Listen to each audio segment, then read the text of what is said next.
mission that we had to finish there, and we both got, one of my infantrymen got killed. Two of us wound up wounded in the basement of the same house that we were already up on the second floor. So that was your observation post? That was the observation post. We were using that for an OP. And we were finally hit, the grenade came through the window and hit us. And, we came to and we were a prisoner of war. We went through northern Italy, through several different interrogations, including an Italian prison that we were held in for a couple of days. Up through the Brenner Pass, they take your shoes and socks. They're in box cars. They call them 40 and 8s, real small box cars. World War I type of railroad car. It was built for 40 people, 8 horses, or that's why they call them 40 and 8s. 40 people or 8 horses. And they had you barbed wired in. We tried to escape going through the Brenner Pass. We get into Munich. The cars were not marked as they were supposed to with the Red Cross. We got bombed by our own bombers, and we were held in, you may have heard of it, Stalag 7A. That was the first prison camp right outside of Munich. And then later we were transferred after they found out I was a second lieutenant.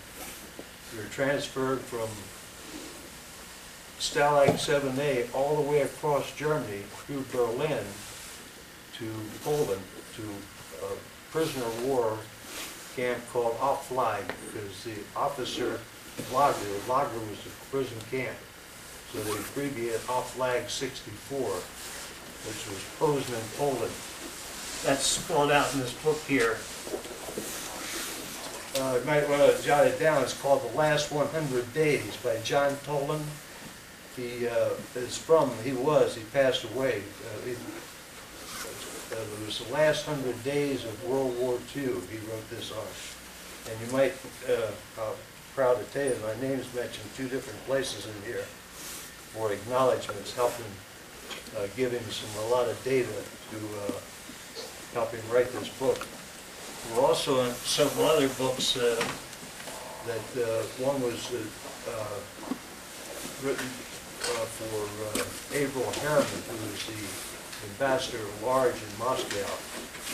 Anyway, we went into the prison. I want to back up again. The prison camp in Poznan, Poland.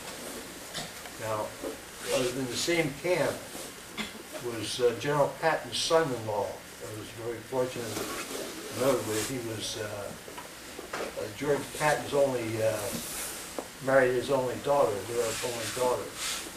He was a 3-star general and later retired. The Auflag 64 is in Poznan, Poland, which was close to the German border. And everything went, we had normal activities in a prison camp. I can tell you it wasn't too comfortable. Freezing pretty bad. But in the middle of the winter, in January, we got away from the Germans. The Russian troops had broken through from Warsaw, Poland,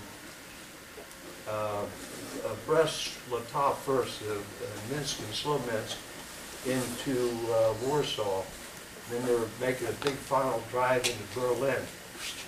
And they started to march us, the Germans started to march us out of this camp. The first night, 3 of us dropped out of the column. The first night we were out because we figured the further we went, they were going to march us into Berlin, and our health, I had lost like 67 pounds, and I wasn't about to marching into Berlin under any conditions. But we went across Poland, all the way across Poland. This is interesting, if you can imagine. I was in 3 different countries' uniforms. A mixture of British, French, and just straight GI uniform. No outer garments at all. And the weather in Poland, the winters are horrifying. The ground is like maybe 10, 15 feet frozen. You have like, well, maybe 20, 25 below zero, nothing unusual. with wind chill factors and snow, just solid ice. Excuse me, Jeff, how did you fall away from this column without being seen? Get out in the Being barn, missed? get out in the barn. And we had contacts from inside with the Polish people. So the underground helped you? Polish underground helped us out. By the way, very accommodating people, wonderful, wonderful people. We went through, for instance, you may have heard about the shoe factory they had in Poland. This was written up where the Germans in Warsaw took the Polish children's shoes and lined them up. It was like a shoe factory of all the children that were killed. There was still mines and everything going off in Warsaw, a beautiful, one-time beautiful city, one of the most advanced cities in Europe by the Germans when they pulled out of there. We also noticed that a lot of the German equipment, or pardon me, the Russian equipment was American Lend-Lease. I was about Mark IV tanks, the Sherman tanks that we had used in the 1st Armored Division in Italy. And whole families were, that's when we knew that Russia was serious about getting the war over with fast.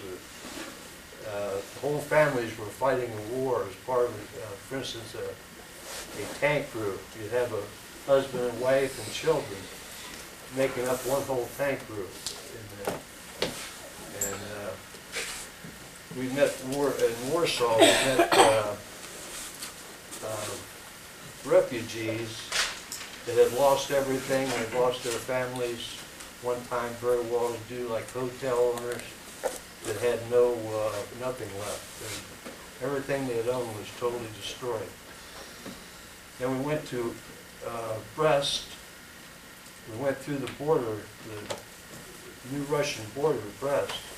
We got on a Russian troop train. That's where we were very fortunate, by the help of a couple of white Russian officers. I went through Minsk, Slovensk, right into Moscow. And we got into the hands of the Russians held us for a big interrogation. We got turned over to the Russian ambassador in the military mission. This would be interesting.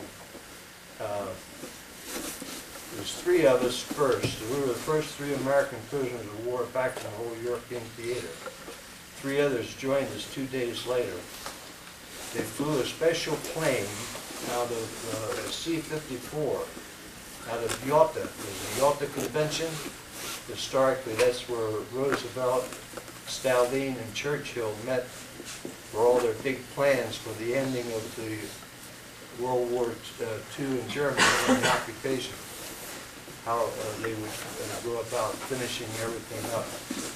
They flew us back to the United States. And on that plane, I'm proud to tell you that John Hershey was on there, the one that wrote the book called Hiroshima, about one of the most fantastic books ever written. He won a Pulitzer Prize on dropping the atomic bomb in Japan. So anyway, the 6 of us made it back to the United States, and we were the first 6 American prisoners of war back from the whole World War II. We were, of course, afforded dignitary. We spoke on radio shows, and had Red Cross drives that we helped out on. Medals and awarding us our medals and everything. And then after that, yes. When did the 3 join you? Because Pardon me? When did the 3 join you? You said the 3 joined you, and you were the 6th. The other 3, 2 days after we arrived in Moscow, they held us in after a big interrogation, because they were very suspicious of us, especially with my name, S-C-H-I-L. The only identification we had, we looked like vagabonds. Hadn't shaved for weeks, and a mixture of 3 countries' uniforms. And the only ID we had was a German ID card.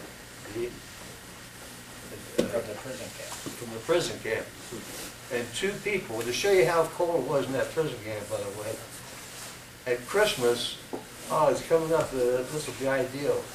We had an old wind-up YMCA record player, and one record with Bing Crosby's "I'll Be Home for Christmas" on one side, and White Christmas on the other. And grown men, because you had to sleep with all your clothes on. And they had these big, thick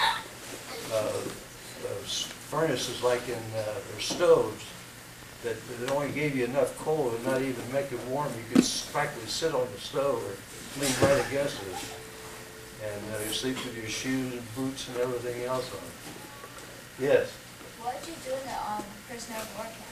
Pardon me? What was it like in the prisoner of war camp? I tell you, you made the best out of what you had. And we, YMCA, by the way, helped out immensely. They never got the full credit. The Red Cross tried to send food parcels in, which we very seldom ever got. But YMCA, we had athletic events, had a library, we had a band. YMCA even sent music lessons and everything. We tried to keep ourselves, we played cards, a lot of, bridge and Russian bank. And, yes, but chess. I have a question. Are we going to do laps today? No, we're not gonna do laps today. Not gonna do We're doing that. stories. Yes. I wanted to have one memory about